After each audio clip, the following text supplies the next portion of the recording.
Hi, this is Linda. Linda Loudon with Love, Laugh, and Learn. I still can't see my face. Maybe you can see my face. A mindfulness is a matter of calming down the brain. Most of us, all of us, have a lot on our mind. Life is complicated, it's not easy, and we have a lot to get done, regardless. We have families, we have to take care of ourselves, we're interested in our environment. So, how can we calm things down? Mindfulness. Mindfulness means that we are aware of what our senses are receiving, 5 to 7 senses from the universe. What can we see? What can we smell? What can we taste? What can we feel?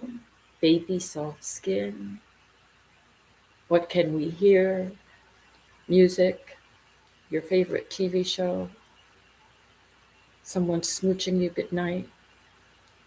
How about that hug? Now that's a good feeling. So being aware of all of those senses and what they are, what they feel like, so that you can embrace and celebrate the ones that are amazing. Sometimes they're not so amazing, and it's a good time then to see how we might make an adjustment. And that's where mindfulness comes in, because we are aware of what's happening around us. We are not in a mess. Things are not chaos because we know, we understand, we can separate things and make a list of what's the matter. And so I recommend, as we uh, enjoy these little sessions, that you have a notebook with you. I like the ring binder. If you have a closed journal, a bound journal, that's fine too. I usually write on anything that's handy, but the reason I like this or this is because it's not as easy to lose as a piece of paper. So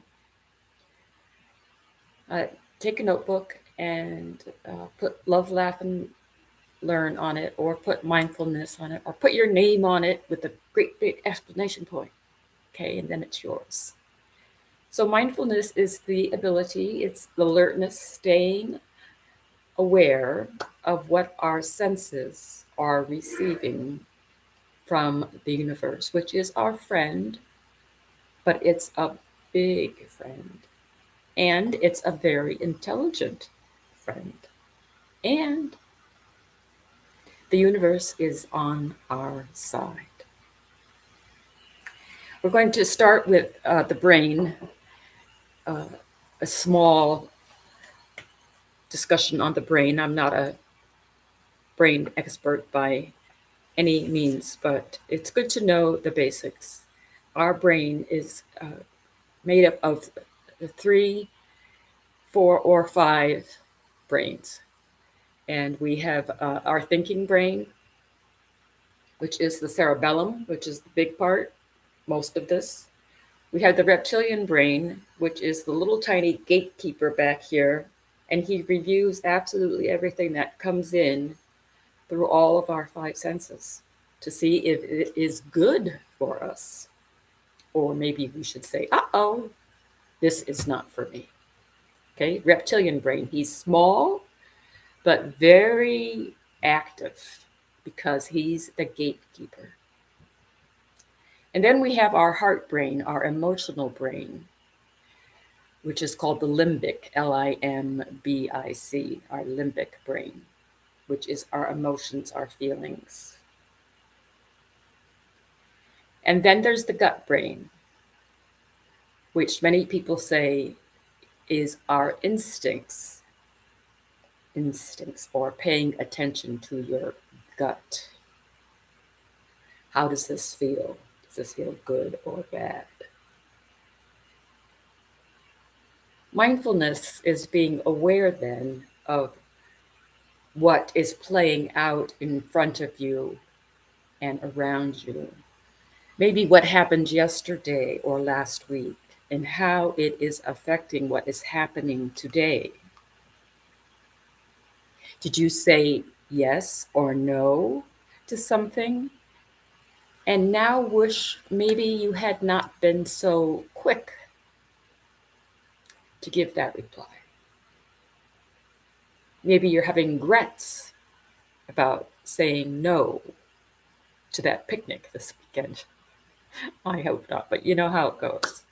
So, taking charge of our own brain, most of us never learned mindfulness or the thinking brain. They are teaching it now since about the 1990s. They are teaching it to grade school. So now adults are learning about mindfulness. Those of us that are already graduated college just yesterday did not have that same benefit of learning about mindfulness as a youngster. Can you imagine learning it as a youngster so you know how to negotiate? You know how you learn that your emotions are under your control. So much is more controllable or manageable when we know that we can modify our own feelings, our own reactions, and make a difference, right? So that's what we're talking about, mindfulness. And we went over the three brains: the emotional brain, our thinking brain, which is the big part of the brain. And there's a lot of stuff that happens in our thinking brain. Really, the human creature is an absolutely amazing creation. Of course, the whole universe is amazing that way. Your mouth is often dropped open in awe of something so perfect and beautiful, like a butterfly, delicate, or something so amazing as the sunrise and the sunset, or a beautiful mountain view. It's just incredible. So, being able to appreciate the variety is another benefit of mindfulness. We can take our time.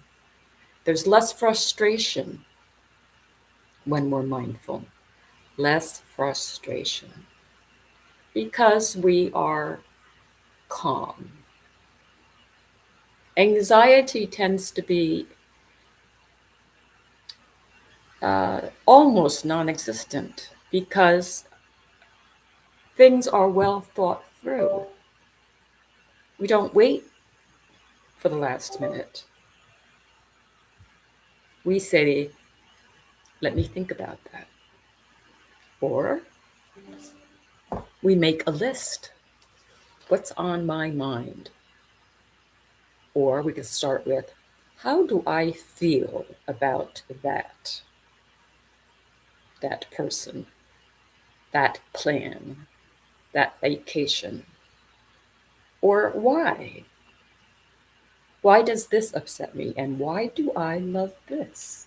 You see, you start a page, just put the question at the top of the page. Many people aren't into journal writing, but I at least ask you to make notes.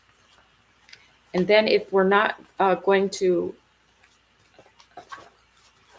make paragraphs, at least have the ability to have a page with lines, and you can put two columns: why I like it, why I don't like it, or what do I love, what don't I like. You see how that really creates a lot of food for thought and reflection. Why don't I like spinach, right? So that's what we'll talk about. And next week will be more of the same. We're going to talk about the 10 benefits of journaling next week. Okay. So if you're a journaler, I'm sure you're going to enjoy the program. And if you're not a a journaler, then I hope you will visit us and join us and see how you might, or why you might, or how you can enjoy putting pen to paper. Again, this is Linda Loudon with Love, Laugh, and Learn Mindfulness. And we are usually on Sundays at 2 in the afternoon. And today we apologize for our lateness. Thank you and have a wonderful week. Bye bye.